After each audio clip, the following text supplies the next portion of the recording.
People of Essex, I am on this adventure not for my recreational sport, but because I am resolved in the midst and heat of the battle to live and die amongst you all. This has been day 21 of the Essex Ways, a 400-kilometre walking adventure to discover some of the county's best places and stories and prove there's a lot more here than meets the eye.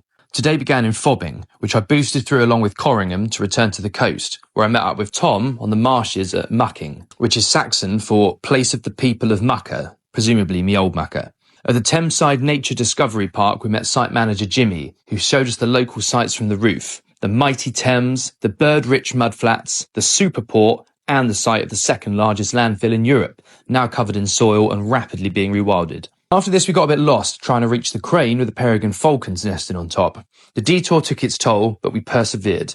It was weird to think that there was up to 30 metres of London rubbish beneath our feet, especially with so many trees and flowers growing out of it. A testament to nature's ability to recover, if we let her. We walked past lapwings, curlews and geese to East Tilbury and the Coal House Fort, built to defend against the French, as well as Tilbury Point, which is where world-famous pirate Captain Kidd was left swinging on the gibbet, and his buried treasure inspired Treasure Island. We carried on along the coast, getting highly distracted by a nightingale and some wild fennel, until soon we found ourselves hemmed in by river, mud, stone and steel, which was fascinatingly dystopian, until we crossed the wall and found a weirdly dreamy field of horses.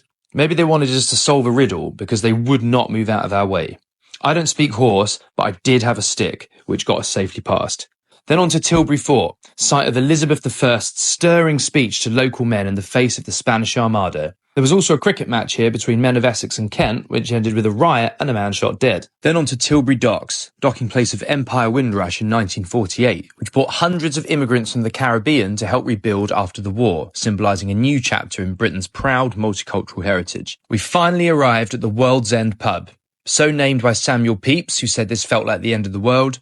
I had to agree, as it was also the end of my adventure. After 21 days, 400 kilometres, hundreds of stories and many new friends, I've certainly proved that there's not only one way in Essex. We're like 100 counties in one, with so much greatness beyond the stereotypes. Now the work begins. A summer storytelling tour, a book and a short film to share all the good stories I've gathered. In the meantime, cheers Essex, the pleasure was all mine.